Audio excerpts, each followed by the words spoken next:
네, 조금 전 10분 전에 마감한 뉴욕 증시 상황 현지 연결해서 자세하게 알아보도록 하겠습니다. 임하람 뉴욕 특파원 연결해 볼게요. 특파원님 안녕하십니까? 네, 안녕하세요. 이마람 특파원입니다. 네. 예, 안녕하세요.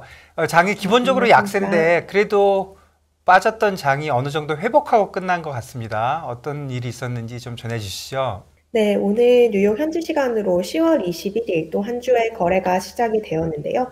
방금 마감한 뉴욕 증시 3대 지수 모두 하락세로 장을 마감을 했습니다. 3대 지수 모두 하락했지만 낙폭이 크지는 않은 모습인데요. 이번 주에 이제 휴장도 예정이 되어 있고 거래량이 많지 않은 상황이기 때문에 소폭 하락 마감하는 흐름을 나타냈습니다. 우선 다우 지수 전 거래일 대비해서 소폭 하락한 수준에서 마감을 했는데요. 전장 대비 약 0.13%가량 하락한 33,700선에서 종가를 형성했습니다. S&P 500 지수 0.39%, 약 0.4% 정도 하락하면서 3,949선에서 종가를 형성했습니다. 나스닥 지수 3대 지수 중에서 가장 큰 폭의 낙폭을 나타냈는데요. 전장 대비 1.09% 하락한 수준에서 종가를 형성했습니다. 네, 간밤 국제금융시장 간단히 살펴보겠습니다. 우선 채권 시장 같은 경우 금리는 보합 수준을 나타냈습니다. 미 10년물 채권 금리가 현재 전장과 비슷한 수준인 3.82% 수준에서 등락을 하고 있습니다. 한편 달러화는 강세를 보였는데요. 미 달러화의 주요 통화에 대한 미 달러화의 가치를 반영한 달러 지수가 현재 107.8선을 나타내고 있습니다. 유가는 하락했습니다. 유가는 지금 중국에서의 코로나 확산 그리고 산유국들의 증산 검토설에 하락을 하고 있는 모습인데요. 12월물 WTI 가격이 전장 대비 0.44% 하락한 배럴당 79.73달러의 거래를 마치면서 80달러 아래로 내려섰습니다. 비트코인은 24시간 전에 비해서 약 2.7%가량 하락한 15,800달러대를 나타냈습니다. 예, 장중에도 움직임이 많았었던 것 같고요. 그다음에 유가는 뭐 75불까지 내려갔다고 올라왔네요. 그래서 장중 흐름이 어땠는지 좀 전해 주십시오. 네, 이제 한 주에 새로운 거래가 시작이 되었는데요. 뉴욕 증시는 우선 하락 출발을 하면서 시작하고 있는 모습입니다. 이번 주 목요일이 이제 미국에서 큰 명절이라고 해야 되나요? 연휴인 추수감사절이 예정이 되어 있습니다. 이에 따라서 목요일 날 주식시장을 비롯한 금융시장이 휴장을 하게 되고요. 금요일도 조기 폐장을 하게 됩니다. 증시는 이제 오후 1시에 조기 폐장이 되게 되는데요. 또 거기다가 이번 금요일은 블랙 프라이데이로 미국인들이 굉장히 많은 소비를 하는 하루입니다. 여러 이벤트가 있는 와중에 증시로서는 이제 3거래일 정도밖에 없기 때문에 한산한 한 주가 예상된다고 외신들은 보도를 하고 있습니다. CNBC 방송 이번 주 한 주 짧은 거래일이기 때문에 트레이더들이 이제 자리를 비운 사람들도 많고요. 휴가를 간 사람도 많고 그렇기 때문에 이제 장이 얇다라고 설명을 했습니다. 거래가 많지 않기 때문에 장이 얇고 그렇기 때문에 이제 작은 양의 규모의 거래로도 시장이 호가가 왔다 갔다 하는 식으로 변동성이 증폭될 것으로 예상된다라고 얘기를 했습니다. 이제 이달 초에 진행이 됐었던 베어마켓 랠리는 이번 주에는 잠깐 중단이 될 것으로 보인다라고 CNBC 방송은 전망했습니다. 아까 말씀해 주시면서도 중국 얘기 잠깐 언급을 해 주셨는데 이 부분 자세히 좀 살펴보겠습니다. 중국에서 제로 코로나 정책을 좀 완화하나 봉쇄 정책을 이제는 좀 느슨하게 푸나라는 기대감이 있었는데 중국에서의 코로나 확산세가 심상치가 않습니다. 사망자까지 나왔다고 하는데요. 이 부분 좀 전해 주실까요? 네, 중국은 계속해서 제로 코로나, 제로 코비드 정책을 고수를 하고 있는데요.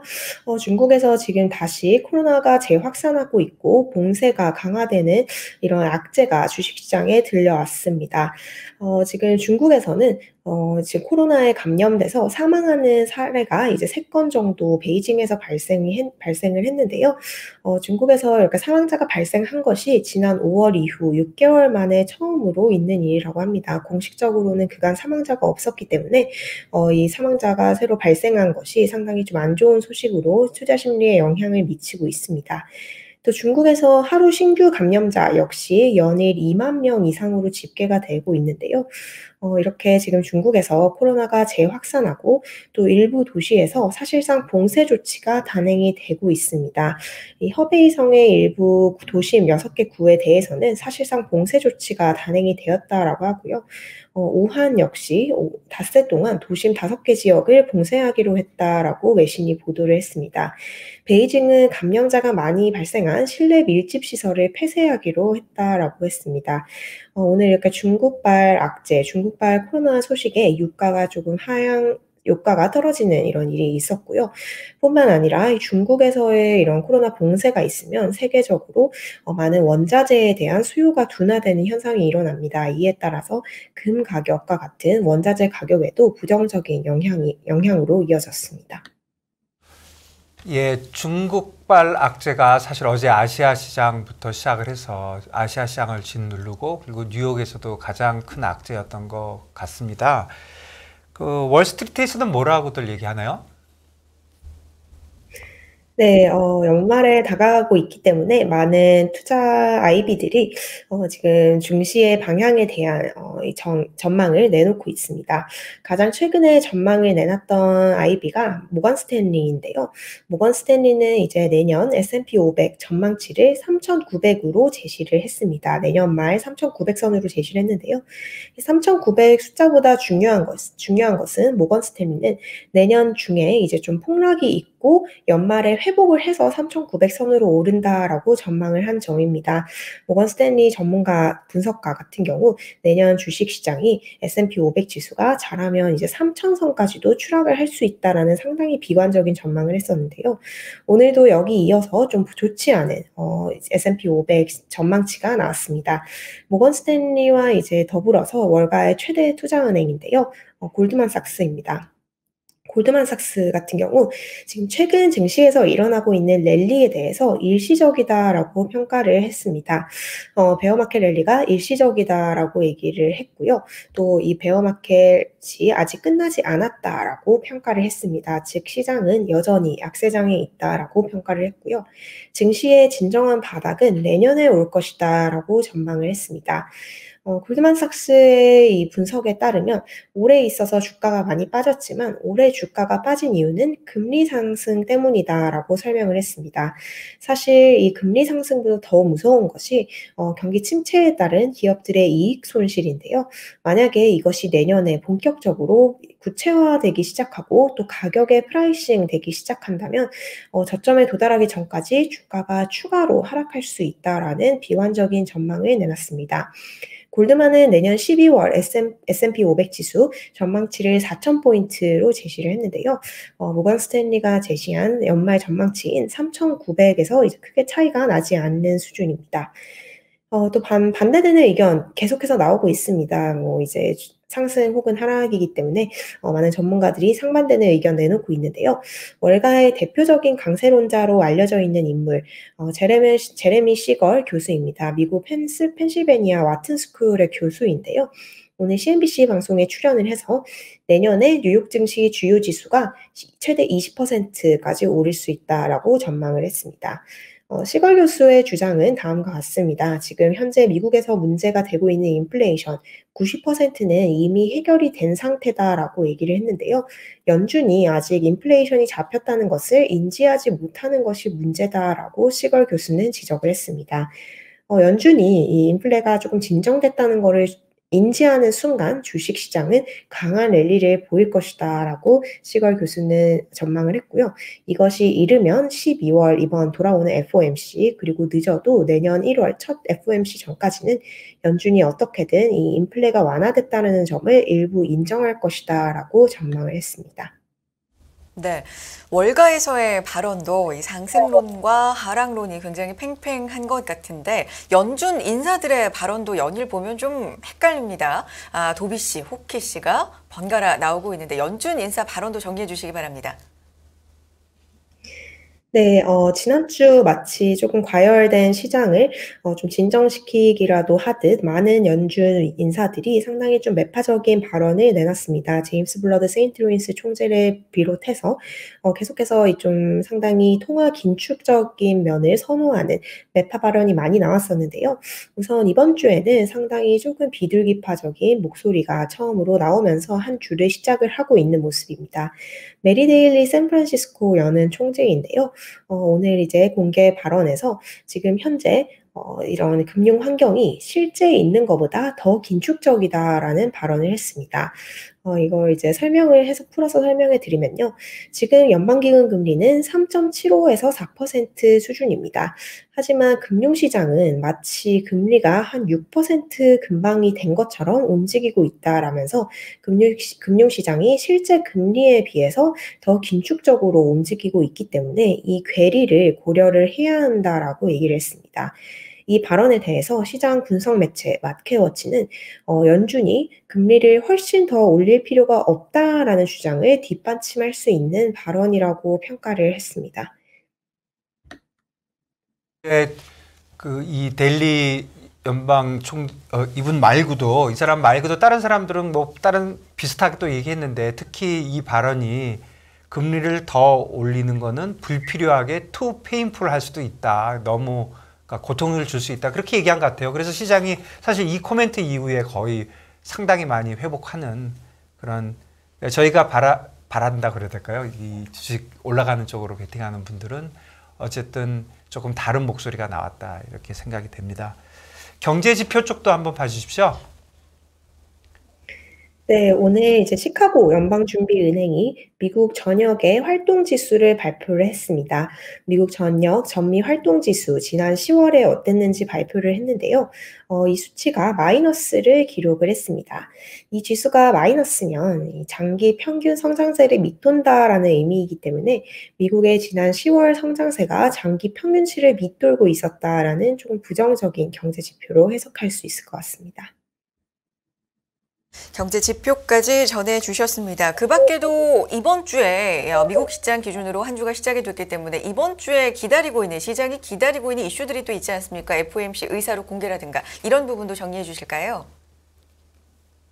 네, 이번 주 짧은 한 주입니다. 하지만 많은 이벤트들이 예정이 되어 있는데요.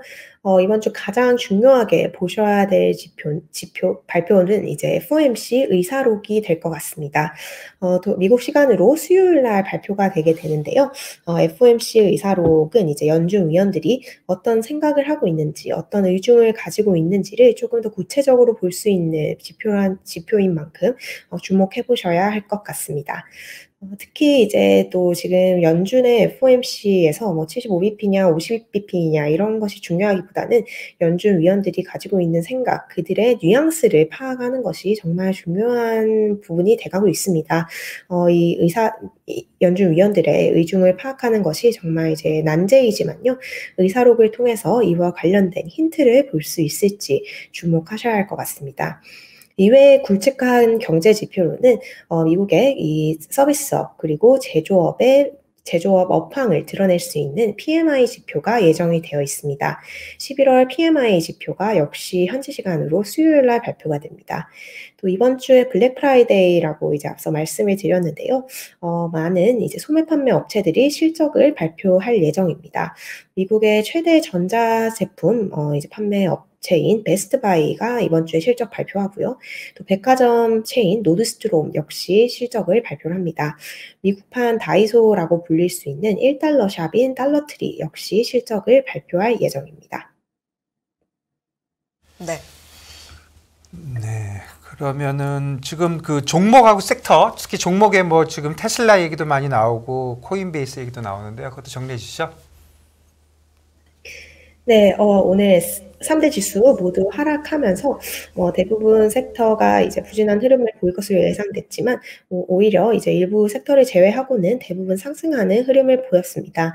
S&P 500 구성하고 있는 종목 중에 자율 소비재라든지 에너지, 기술, 커뮤니케이션 종목은 하락을 했는데요. 이외 종목들은 오히려 좀 견조한 모습을 나타냈습니다. 오늘 3대 지수 중에 나스닥 지수가 가장 큰 폭으로 빠졌었는데요. 역시 빅테크들이 일제히 하락을 하면서 이 지수가 크게 빠진 것을 설명을 해주고 있는 것 같습니다. 지금 보시는 S&P 500 맵에서 지금 굵직굵직한 큰 종목들 일제히 좀 빨간색을 나타내고 있는데요. 우선 뉴욕 증시 최대 대장주인 애플 2% 가까이 빠진 모습을 나타냈습니다. 구글의 모회사 알파벳과 아마존 역시 2%가 넘는 낙폭을 나타냈습니다. 지금 테슬라가 굉장히 많이 빠졌습니다. 오늘 테슬라가 약 6.8%가량 하락한 모습을 보이고 있는데요. 테슬라 종가가 167달러 선에 형성이 됐었고요. 이 수준이 지금 2020년 이후 가장 낮은 수준이다라고 합니다. 테슬라 주가 2020년 11월 이후 가장 낮은 수준으로 떨어진 모습이고요. 테슬라 주가는 4거래일 연속해서 하락세를 보이고 있습니다. 지난 4거래일 동안 무려 10% 이상 급락을 했는데요. 테슬라 같은 경우는 이 일론 머스크 CEO의 트위터 인수에 따른 여러 이 노이즈가 지금 계속 현재 진행형으로 이어지고 있습니다. 트위터의 경영 방식 그리고 뭐 직원들의 해고 이런 거에 관련해서 연일 뉴스 톱 헤드라인을 장식을 하고 있고요. 어쩔 수 없이 이런 일론 머스크 CEO와 관련된 이슈 때문에 테슬라의 주가가 계속해서 좀 변동성을 큰 폭으로 나타내고 있는 것 같습니다. 지금 월가에서도 테슬라에 대한 목표 주가를 낮추는 좀 추세가 감지가 되고 있는데요. 지난주에 이제 뱅크 오브 아메리카 같은 경우 테슬라 목표 주가를 325달러에서 275달러로 하향 조정을 한 바가 있습니다. 또 오늘 특히 나온 이슈 중에서 이 테슬라 차량의 후미등 오작동으로 미국에서 이제 32만 대가 넘는 차량을 리콜했다라는 소식이 전해졌는데요. 여러 악재가 겹치면서 테슬라가 상당히 조정을 받고 있는 모습입니다. 한편 오늘 뉴욕 증시에서 크게 오른 종목이 있습니다. 월트 디즈니인데요. 월트 디즈니 같은 경우 오늘 주가가 6% 이상 올랐고요. 시간 외 거래에서는 10% 이상 급등하는 모습을 보였었습니다. 월트 디즈니 같은 경우 이제 주말간 투자자들에게 이제 고객들에게 내부 직원들에게 이메일을 보냈는데요. 월트 디즈니의 기존 CEO를 과거에 15년 동안 디즈니를 이끌어왔던 CEO로 바꾼다, 전격적으로 교체한다라는 얘기를 이제 공개를 했습니다. 이 소식을 상당한 호재로 월가도 받아들이고 있고요.